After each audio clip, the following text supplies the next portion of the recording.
हे शारदे मां, हे शारदे मां,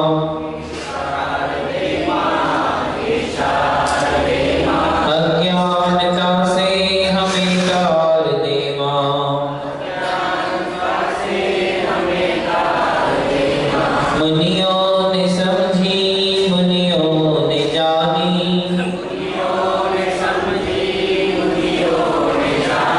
शास्त्रों की भाषा आगम की वाणी,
ABCD ऑफ जैनिज्म के नाम से आज जैन धर्म की प्रारंभिक शिक्षाएं यहाँ प्रारंभ की जा रही है।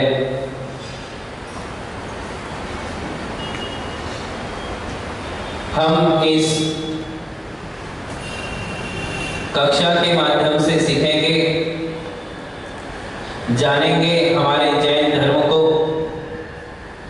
जैन सिद्धांतों को, जैन दर्शन को, जैन न्याय को। हम बहुत सारी बातें जानते हैं, किंतु वे भी आधी अधूरी ही जानते हैं। उसमें हमारी शंकाएं बनी रहती हैं कि जो मैं जानता हूं वो सही है या नहीं। ऐसी जो हमारी धारणाएं, हमारी मान्यताएं हैं, मन में जो ऐसी हमारी विचारधाराएं चलती हैं कि जो मैंने जाना वह सही है या नहीं, ये विकल्प जो हमें आते हैं, वे सारे विकल्प इन कक्षाओं के माध्यम से आपके निराकृत हो जाएंगे। मन की शंकाओं का अपने आप समाधान होने लगेगा। बरसों से जो शंकाएं आपके मन में पनप रही है, जिज्ञासाएं आपके मन में पनप रही है, निश्चित ही ABCD ऑफ जैनिज्म के माध्यम से उन सब जिज्ञासाओं का समाधान आपके लिए प्राप्त होगा। हम नमोकार महामंत्र से लेकर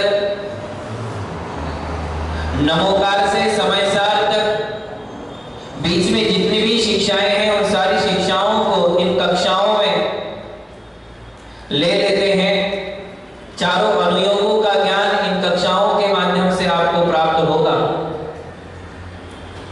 कई बार हमारे लिए ऐसा लगता है कि जैन धर्म या जैन शिक्षाएं बड़ी ही कठिन है, ये मेरे लिए नहीं है, ये तो विद्वानों के लिए है, पंडितों के लिए है, मैं तो बिल्कुल ही अनपढ़ हूँ, मुझे तो जैन धर्म का बिल्कुल भी ज्ञान नहीं है। ऐसा बहुत लोग विचार करते हैं और वे सोचते हैं कि मुझे तो ये सीखना ही नहीं है, क्योंकि सीखकर फायदा नहीं है, मुझे समझ में आने वाला नहीं है।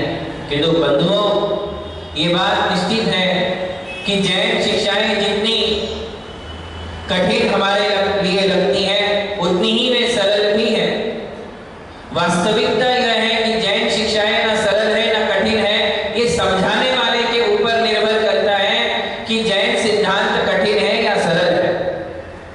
वक्ता में वह चतुराई होनी चाहिए कि मेरे सामने जो लोग बैठे हैं, वे लोग कौन सी भाषा समझ सकते हैं, कौन से शब्द समझ सकते हैं, कैसे दृष्टांत इनके सामने पेश किए जाएं जिससे जैन सिद्धांत सरल हो और हृदयंगम हो जाए, समझ में आने लग जाए।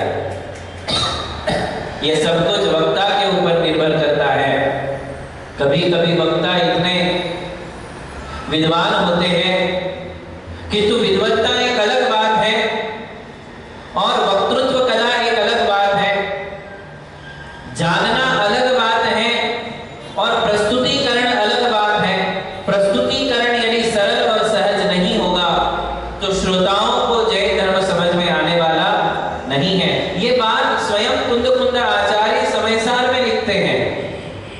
उन्होंने कहा कि अनार्य को अनार्य की भाषा में समझाना चाहिए, आर्य को आर्य की भाषा में समझाना चाहिए। इतनी सुंदर, बिल्कुल समयसार की चौथी या पांचवी ही गाथा है।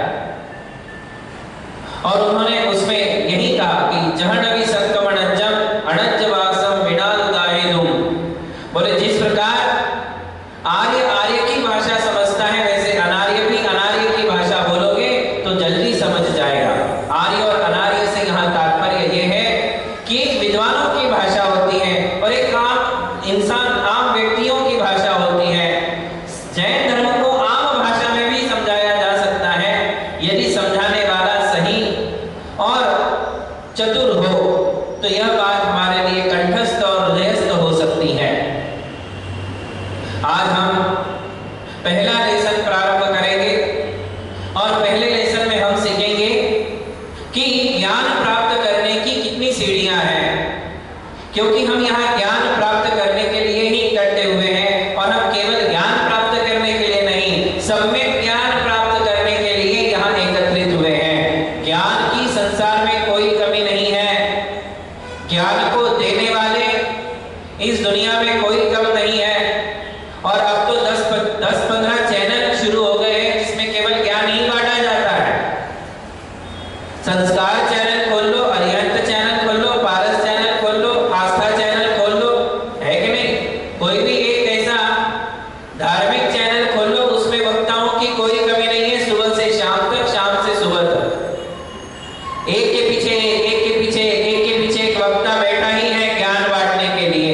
हमें ज्ञान नहीं चाहिए, हमें सम्यक ज्ञान चाहिए। कौन सा ज्ञान चाहिए? समीचीन ज्ञान चाहिए, क्योंकि समीचीन ज्ञान के अभाव में ही इस संसार में जीव भटक रहा है। 14 राज उत्तुंग नभ लोक पुरुष संठान, यामे जीव अनादिते भरमत है बिन ज्ञान, है ना?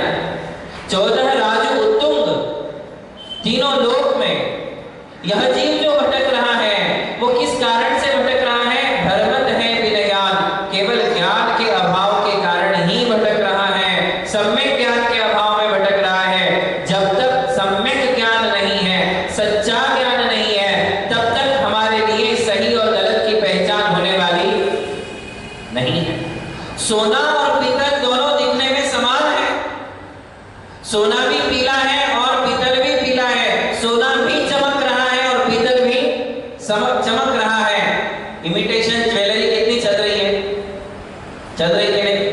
और कोई पहन ले तो भ्रांति हो जाती है कि ये सही है या गलत है। पीतल की मूर्तियां चोरी हो जाती है मंदिर से, इसी भ्रांति में कि ये शायद सोने की होगी, हो रही है कि नहीं? तो सोना भी पीला है और पीतल भी पीला है, दोनों चमकदार है, किंतु सोना सोना है और पीतल पीतल है। इन दोनों की पहचान जिसमें हो जाए वह सम्यक ज्ञान है। पुण्य और पाप की पहचान जिसमें हो जाए वह सम्यक ज्ञान है। सम्यक और मिथ्यात्व जिसमें समझ में आने लग जाए वह सम्यक ज्ञान है। हित और अहित की बातें जिसमें समझ में आने लग जाए वह सम्यक ज्ञान है। संसार और मोक्ष की बातें जिसमें समझ में आने लग जाए वह सम्यक ज्ञान है। शरीर और आत्मा की पहचान जिसमें होने लग जाए वह सम्यक ज्ञान है।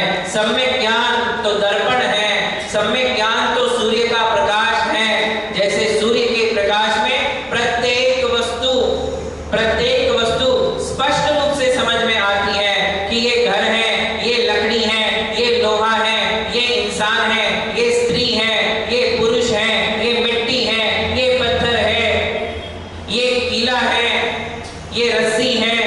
प्रत्येक वस्तु सूर्य के प्रकाश में स्पष्ट हो जाती है। और जब सूर्य का प्रकाश नहीं होता है, बिल्कुल अंधेरा होता है, तो कल्पना करिए कि आपको एक भी वस्तु स्पष्ट हो रही है? बिल्कुल अमावस्या का अंधेरा है, प्रगाढ़ अंधेरा है, रोशनी नहीं, लाइट नहीं, सूर्य नहीं, चांद नहीं, तारे नहीं, कुछ नहीं, एकदम अंधेरा है। ऐसे अंधेरे में या स्त्री है या पुरुष, ये भी आपको समझ में नहीं आएगा। आएगा क्या? आएगा क्या? इसे कहते हैं अज्ञान अंधेरा। कौन सा अंधेरा कहते हैं? जैसे अंधेरे में स्त्री और पुरुष की पहचान नहीं हो सकती है, अंधेरे में मेरा घर और पराया घर की पहचान नहीं हो सकती है, अंधेरे में कोई भी वस्तु समझ में नहीं आती है, ऐसे ही अज्ञान रूपी अंधेरे में शरीर और आत्मा का ज्ञान नहीं हो पाता है, अंधेरे में संसार और मोक्ष की पहचान नहीं हो पाती है। यह अज्ञान का अंधेरा है। अज्ञान का अंधेरा जब तक रहेगा तब तक मुझे क्या करना चाहिए और क्या छोड़ना चाहिए ये भी समझ में आने वाला नहीं है।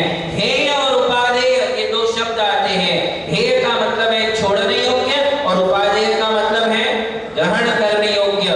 क्या ग्रहण करना है, क्या कहिए, क्या छोड़िए, क्या सार का सार, क्या लेना है और क्या छोड़ना है, ये बिना सम्यक ज्ञान के समझ में आने वाला नहीं है। इसलिए सम्यक ज्ञान को नाणम पयासो, कुंद आचार्य कहते हैं सम्यक ज्ञान ही प्रकाश है, वास्तविक प्रकाश है जो हमारे लिए, ये बाहर का अंधेरा पुण्य और पाप समझाने वाला नहीं है, उसके लिए सम्यक ज्ञान का ही प्रकाश चाहिए। बाहरी प्रकाश आपको ये समझाने वाला नहीं है। धर्म स्नेही बंधुओं, इसलिए ज्ञान की परम आवश्यकता है। जीवन में दोनों चीजें चाहिए, ज्ञान भी चाहिए और भक्ति भी चाहिए। कौन सी दो बातें चाहिए? कौन सी दो बातें चाहिए? ज्ञान और भक्ति। समय पर भोजन चाहिए, समय पर पानी चाहिए। प्यास लगे तो पानी, भूख लगे तो भोजन, और भूख को पानी से मत मिटाओ और प्यास को भोजन से मत मिटाओ, वो मिटने वाली नहीं है, उससे बीमारियां फैलने वाली हैं। क्या फैलने वाली है? भोजन, भूख लगी है तो क्या करोगे? कई लोग भूख लगती है पानी के ऊपर पानी, क्योंकि खाने के लिए समय नहीं है, भोजन के लिए समय नहीं है, तो पानी पीते जाते हैं। ऐसे समय आयुर्वेद कहता है कि उसके लिए एक अलग से बीमारी हो जाती है। और प्यास लगती है, भोजन करोगे तो अलग बीमारी हो जाएगी। प्यास को पानी से बुझाओ, भूख को भोजन से मिटाओ। ऐसे ही समय समय पर ज्ञान से काम लो, समय समय पर भक्ति से काम लो। जहाँ भक्ति से काम लेना है वहाँ ज्ञान से मत लो, जहाँ ज्ञान से लेना है वहाँ भक्ति से अंधे मत बनो। जहाँ ज्ञान से लेना है वहाँ ज्ञान से ही काम लेना चाहिए। बात समझ में आ रही है? इसलिए मैं कह रहा हूँ कि हमारे लिए ज्ञान की भी भक्ति तो है, भगवान के प्रति, गुरु के प्रति भक्ति हमारे मन में है, किंतु भक्ति को और अच्छा रूप देने के लिए ज्ञान चाहिए। कौन चाहिए? ज्ञान चाहिए। ऐसे जिनेंद्र भगवान के द्वारा प्रणीत ज्ञान को प्राप्त करने के 4 चरण हैं। कितने चरण हैं? 4 सीढ़ियां बोलो, 4 चरण बोलो। ये श्लोक है जो षटखंडागम की टीका धवला ग्रंथ में आया है। कौन से ग्रंथ में? षटखंडागम दिगंबर जैन आमनाय का सर्वश्रेष्ठ सर्वोत्तम ग्रंथ माना जाता है, आपको पता होगा। षटखंडागम जो श्रुत पंचमी के दिन लिखकर पूर्ण हुआ था, सबसे पहला ग्रंथ था। और वह षटखंडागम के ऊपर वीरसेन स्वामी ने धवला नाम की टीका रची है, धवला टीका। उसमें एक बहुत ही सुंदर श्लोक आया है। वह श्लोक के माध्यम से आपके लिए समझा रहा हूं कि सम्यक ज्ञान को प्राप्त करने के 4 चरण। आप अभी कुछ भी नहीं लिखे, हम आपको लिखाएंगे, ये लिखाएंगे भी, इसलिए आपको अपने मन से नोट्स नहीं बनाना है, हम लिखेंगे वैसे लिखना, तो व्यवस्थित ढंग से लिखा जाएगा। तो वो 4 चरण कौन से हैं? श्लोक सुनेंगे, धवला जी का श्लोक है। आचार्या पद्माचष्टे, बोलो आचार्या पादमाचष्टे,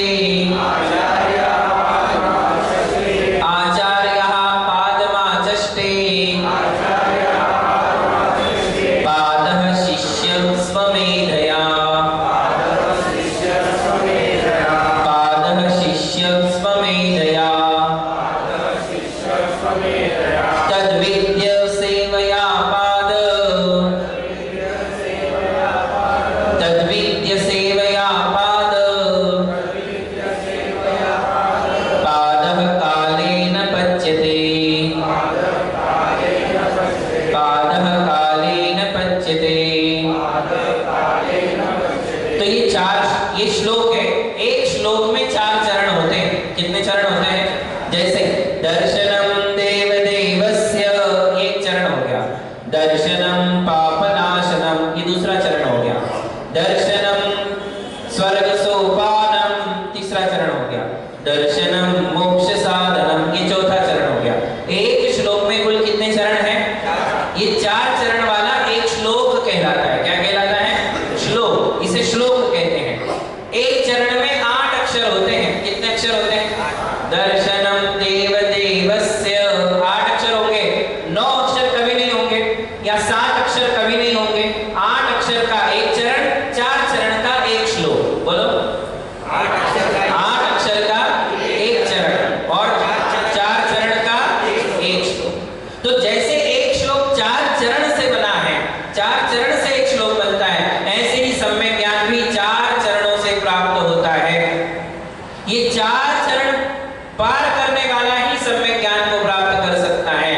उसमें सबसे पहला चरण, सबसे पहली सीढ़ी कहते हैं आचार्यः पादमाचष्टे। तो कहते हैं कि सम्यक ज्ञान को प्राप्त करने का पहला चरण, पहली सीढ़ी आचार्यः। कौन चाहिए सामने? आचार्य। आचार्य शब्द से यहाँ आचार्य, उपाध्याय या साधु, ये 3 परमेष्टि हैं। कौन है? आचार्य, उपाध्याय या साधु।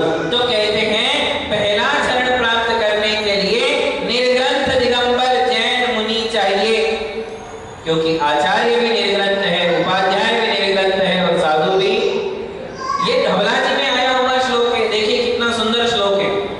आचार्यः पादमाचष्टे, ज्ञान आज तक प्राप्त नहीं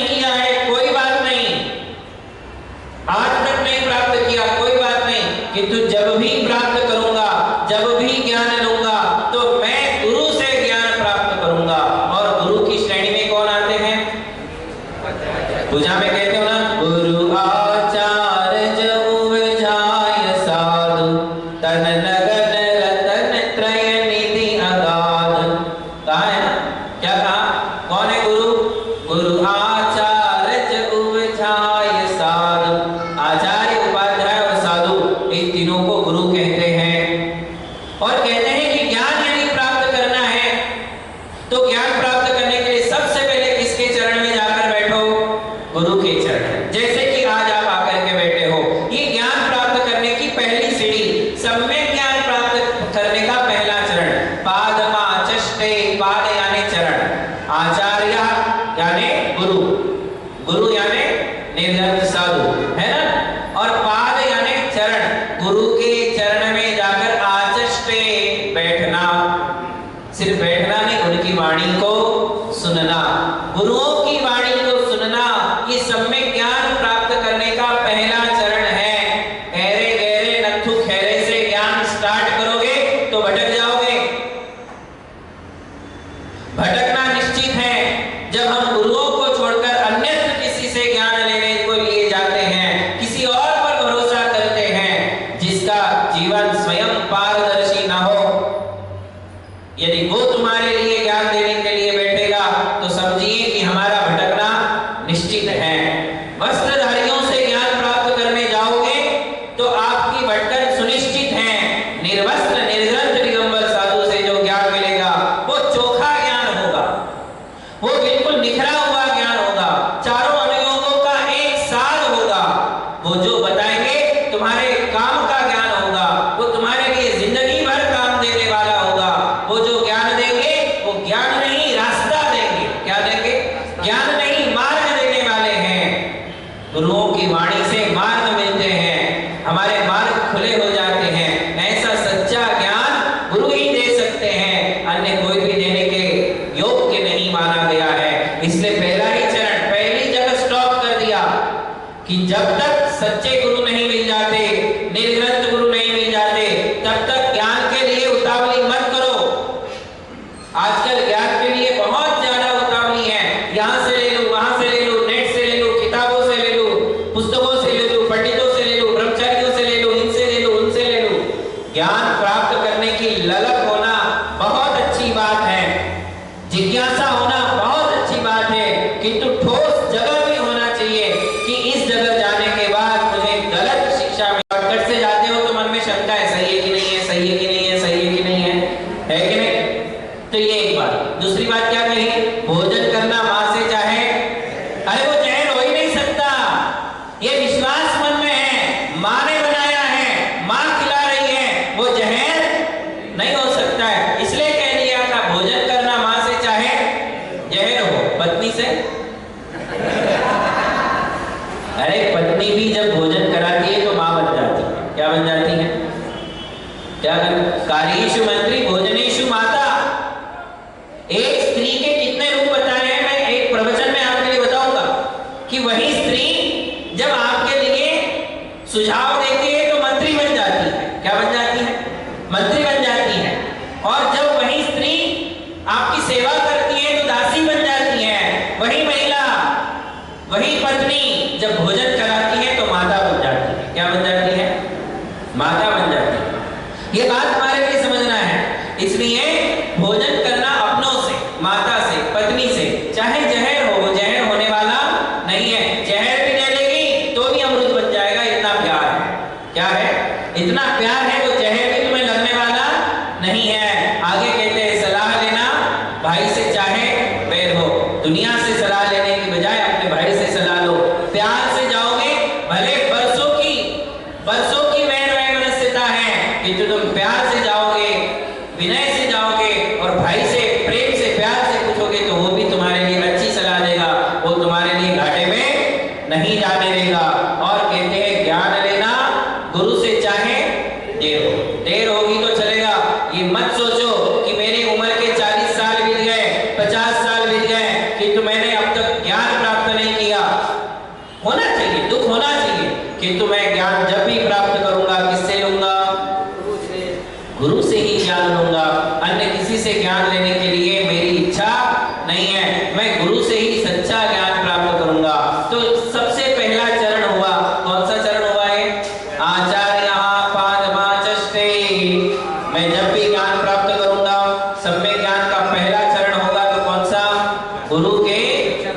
गुरु के चरण में बैठ करके सम्यक ज्ञान का पहला चरण 25% ज्ञान, 4 भाग करना है ना ज्ञान के, कितने भाग? ज्ञान प्राप्त करने के 4 चरण, तो 25% ज्ञान पहले चरण से प्राप्त होगा और उसके लिए गुरु के चरण में जाकर बैठना अनिवार्य है। दूसरी बात कहते हैं कि पादः शिष्य स्वमेधया। दूसरा चरण कौन सा है? दूसरा चरण कौन सा है? तो कहते हैं अपनी बुद्धि क्या होनी चाहिए? पादः, दूसरा पाद, दूसरा चरण, शिष्य, शिष्य की, स्वयं की, स्वमेधा, स्वमेधया, मेधा यानी बुद्धि, मेधा का अर्थ क्या है? बुद्धि। सम्यक ज्ञान का दूसरा चरण प्राप्त होता है अपनी बुद्धि से। किससे प्राप्त होगा? और बुद्धि का अर्थ यहाँ है अभ्यास। पहला चरण है गुरु और दूसरा चरण है अभ्यास करना। गुरु ने मुझे जो पढ़ाया है उसके ऊपर चिंतन मनन करना, उसे रटना, उसे याद करना, उसे लिखना, घर जाकर बार बार उसे पढ़ना, इसे कहते हैं अभ्यास। दूसरा चरण अपनी बुद्धि से प्राप्त होता है। यदि तुम, गुरु ने दिया है कि तुम उसका उपयोग नहीं करोगे, चिंतन मनन नहीं करोगे, तो ज्ञान का दूसरा चरण प्राप्त होने वाला नहीं है। दूसरा चरण जब भी प्राप्त होगा अपनी बुद्धि से। चतुर शिष्य होते हैं, गुरु पढ़ाते हैं और फटाक से समझ लेते हैं, उसे याद भी कर लेते हैं, उसे लिख भी लेते हैं। गुरु की दी हुई वाणी को सुनना, समझना, लिखना, याद करना, इसे कहते हैं अभ्यास। क्या कहते हैं? क्यों एक ही क्लासरूम में 40 बच्चे होते हैं और 40 बच्चों के सेम रिजल्ट क्यों नहीं आते? क्या पढ़ाने वाले टीचर ने सबको अलग अलग पढ़ाया? किसी को कम पढ़ाया, किसी को ज्यादा पढ़ाया? किसमें कमी है? आई ना दूसरी बात बराबर? दूसरी बात कौन सी? स्वयं की बुद्धि या स्वयं के अभ्यास में। कई बार बच्चा बुद्धिमान है किंतु अभ्यास नहीं करता है। बात समझ में आ रही? बुद्धिमान है किंतु अभ्यास नहीं करता है, इसलिए भी वो पीछे रह जाता है। और कई बच्चे बहुत हार्ड वर्क करते किंतु बुद्धि का क्षमता इतना कम है, क्षमता इतनी कम है कि जैसे चाहिए वैसे परसेंटेज में प्राप्त नहीं कर पाते हैं। तो सम्यक ज्ञान के दूसरे चरण में 2 बातें हैं। कौन सी 2 बातें? बुद्धि और अभ्यास। बुद्धि और अभ्यास। पहला चरण कौन है? ये सम्यक ज्ञान की बातें हैं, स्कूल और कॉलेज की बातें नहीं है। स्कूल और कॉलेज में जो भी ज्ञान दिया जाता है वो सम्यक ज्ञान नहीं है। जो जिनेंद्र भगवान के द्वारा प्रणीत है वही सम्यक ज्ञान है। और उस सम्यक ज्ञान को प्राप्त करने का पहला चरण निर्गत गुरु और दूसरा चरण अपनी बुद्धि, अभ्यास। यस्य नास्ति स्वयं प्रज्ञा शास्त्रं तस्य करोति किम। बात समझ रहे? लोचनाभ्याम विहीनस्य दर्पणः किम करिष्यति। अरे जिसको आंखें ही नहीं है उसके सामने तुम दर्पण भी दिखाओगे तो उसको अपना चेहरा दिखने वाला नहीं है। आईने में देखने के लिए पहले क्या चाहिए? चेहरा चाहिए कि आंखें चाहिए? अरे आंखें चाहिए, आंखों में रोशनी चाहिए। क्या चाहिए? यस्य नास्ति स्वयं प्रज्ञा, जिसके पास बुद्धि ही नहीं है उसे गुरु की बात समझ में आने वाली है क्या? और उस बुद्धि को प्राप्त करने के लिए अभ्यास करना पड़ेगा। करत करत अभ्यास ते, बोलो, करत करत अभ्यास ते जड़वती होत सुजान। रस्सी आवत जात है सिल पर पड़े निशान। आपने गांव में देखा होगा, कुएं में से पानी निकालते हैं तो रस्सी रगड़ती है पत्थर से, कुएं के पत्थर से वो रस्सी रगड़ती, रगड़ते रगड़ते रगड़ते सिल पर पड़े निशान, पत्थर पे भी निशान पड़ जाता है। क्या पड़ जाता है? वरना कहां रस्सी और कहां पत्थर, दोनों का कोई मेल है क्या? किंतु रगड़ने रगड़ने से सिल पर भी निशान पड़ जाती है, पत्थर पे भी निशान आ जाता है। ऐसे ही करत करत अभ्यास ते जड़वती होत सुजान। अभ्यास करते करते करते करते करते करते क्षयोक्षम बढ़ जाता है, क्षमता बढ़ जाती है और फिर हम वो सब जो कठिन लग रहा था उसे हम सरल समझने लग जाते हैं, वो समझ में आने लग जाता है। इसलिए कभी भी ये नहीं सोचना कि ये कठिन है, ये कठिन है। कई लोग भक्तामृत स्तोत्र सोचते हैं, अरे नहीं रे बाबा संस्कृत में है, कौन पढ़ पाएगा।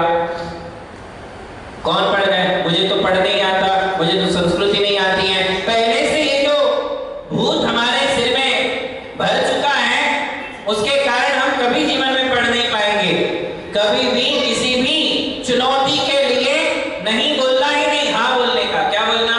जो नहीं आता वो भी आने लग जाएगा, असंभव भी संभव हो जाता है, इम्पॉसिबल भी पॉसिबल हो जाता है। केवल तुम्हारे मन में पॉजिटिव वे चाहिए, देखने का एटीट्यूड सही चाहिए, हाँ बोलना चाहिए कि यस मैं कर लूंगा, हाँ मैं कर लूंगा, हाँ मैं कर लूंगा, हाँ मैं पढ़ लूंगा, हाँ मैं समझ लूंगा, हाँ मैं याद कर लूंगा।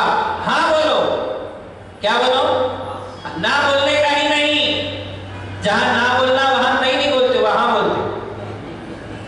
अरे यहाँ हाँ बोलो, मन से हाँ बोलो, उमंग और उत्साह दिखाओ। कठिन से कठिन वस्तु भी सरल हो जाती हैं, कठिन चुनौतियां भी सरल बन जाती हैं। केवल हमारे हाँ की जरूरत है। किसकी जरूरत है? हाँ की जरूरत है। और फिर तुम प्रयास करो, प्रैक्टिस करो।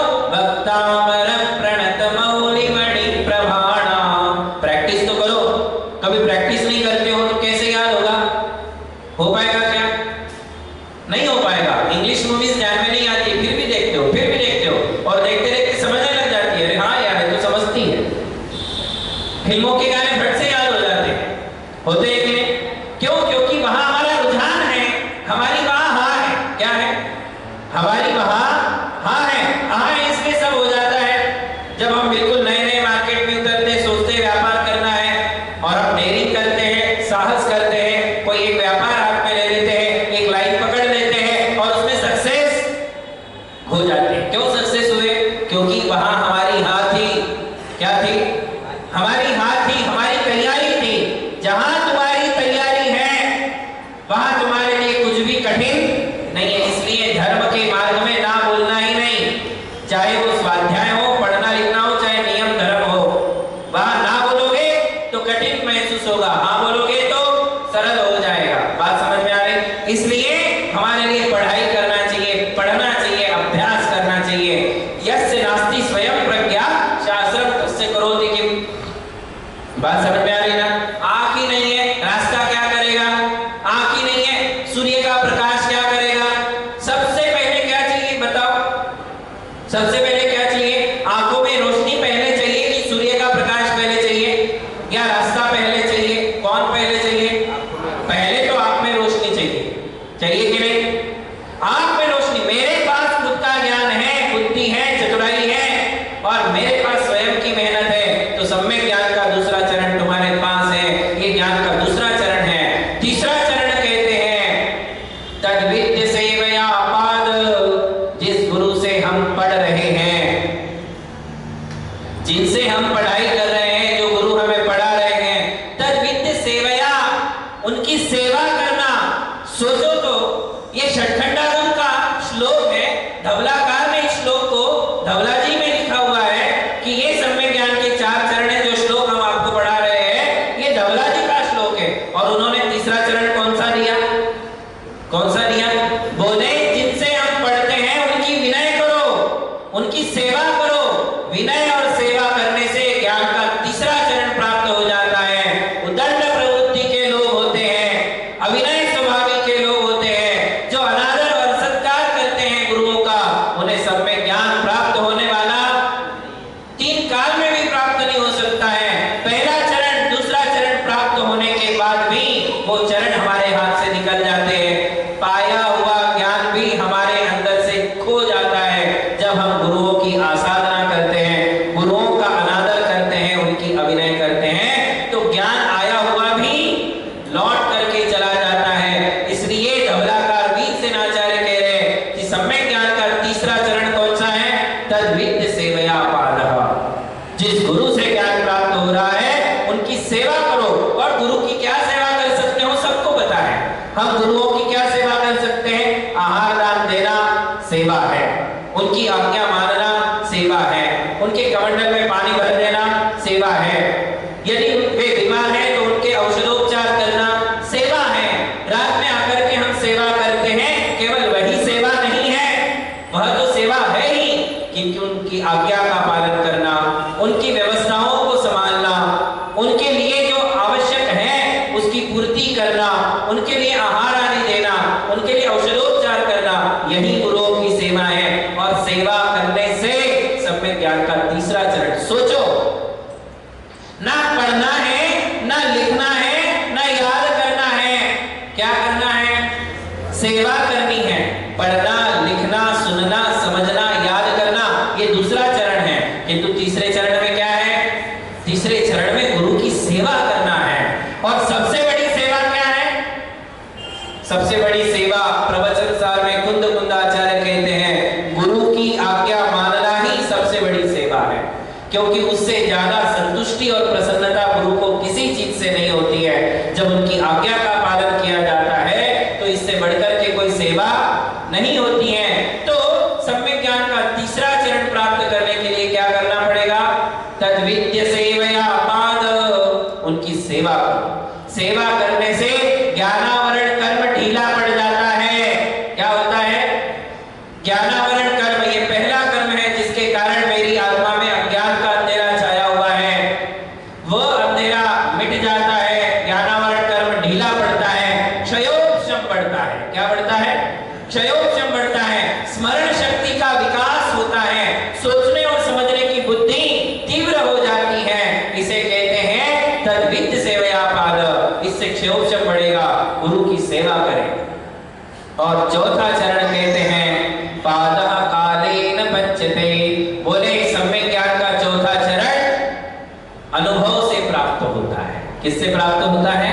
अनुभव से। उम्र के साथ 20 के थे तब तुमने जैनिज्म पढ़ना स्टार्ट किया, 30 के हो गए, 40 के हो गए, 50 के हो गए, जैनिज्म पढ़ ही रहे हो, विद्वानों के बीच में हो, त्यागियों के बीच में हो, त्यागियों के सानिध्य में आना जाना बना है, गुरुओं की वाणी सुनते ही जा रहे, सुनते ही जा रहे, बरसों बीत रहे हैं गुरुओं की वाणी सुनते हुए, विद्वानों की वाणी सुनते हुए, शास्त्र का स्वाध्याय करते हुए, गुरुओं की सेवा करते हुए।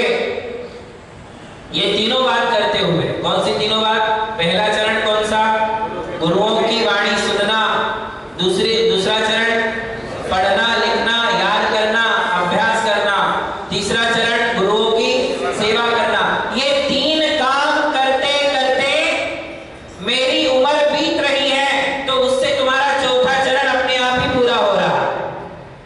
अनुभव से। किससे पूरा हो रहा है? पादः कालेन पच्यते। कालेन यानी अपने समय पर पूरा होता है। जैसे जैसे काले बाल वाइट होते जाएंगे, पूरे वाइट हो जाएंगे, तुम्हारे अनुभव बढ़ते ही जाएंगे, बढ़ते ही जाएंगे। किंतु ये तीन काम अनवरत करते रहना। कौन से तीन काम? गुरु के चरण सानिध्य में जाकर उनकी वाणी सुनना ही है। दूसरी बात पढ़ना, लिखना और याद करना ही है, अभ्यास करना ही है जैनिज्म का। और तीसरी बात गुरुओं की सेवा करना ही है। ये तीन काम अनवरत करते रहो, करते रहो, करते रहो। उम्र बीतती जा रही है, ये तीन काम चल रहे हैं, तो सम्यक ज्ञान का चौथा चरण भी तुम्हारा पूर्ण हो जाएगा। इस प्रकार 4 चरण हैं। यानी एक एक शब्द में हम जानना चाहें कि 4 चरण कौन से हैं, तो एक शब्द में सम्यक ज्ञान का पहला चरण है गुरु। कौन से है? गुरु। दूसरा चरण है अभ्यास। बोलो। तीसरा चरण है सेवा। बोलो। और चौथा चरण है अनुभव। कौन सा है चरण? कौन से ग्रंथ में आया है ये श्लोक? षट्खंडागम की कौन सी टीका? धवला टीका, जिसे देश का प्रत्येक साधु पढ़ता है अहोभाव से, विनय पूर्वक। देश के प्रत्येक संघ में जिसकी वासनाएं होती हैं, सबसे उच्चतम ग्रंथ जो है वो षट्खंडागम है। और उस ग्रंथ की टीका में ये श्लोक आया हुआ है। और उसमें वीरसेन स्वामी ने बताया, वीरसेन आचार्य श्री ने, कि ये सम्यक ज्ञान के 4 चरण हैं। बोलो कौन कौन से? पहला गुरु। गुरु एक शब्द में, पहला गुरु, दूसरा अभ्यास, तीसरा सेवा और चौथा अनुभव। गुरु का मतलब आचार्य, उपाध्याय, साधु। आरिका माता जी भी हो सकती हैं, चुल्लक जी, एलक जी भी हो सकते हैं। जो गृह त्यागी है, कौन है? गृह त्यागी हैं, वे हमारे गुरु हैं। उनसे हमारे लिए पहला चरण, और फिर हमारी बुद्धि से, हमारी मेहनत से, पढ़ाई लिखाई से, याद करने से दूसरा चरण, जिनसे ज्ञान प्राप्त कर रहे हैं गुरुओं की सेवा करने से तीसरा चरण, और ये तीनों काम करते रहने से चौथा चरण। ऐसे सम्यक ज्ञान के ये 4 चरण हैं। ये मैंने आज पहले ही क्लास में इसलिए बताया कि हमारे लिए सम्यक ज्ञान ही प्राप्त करना है। और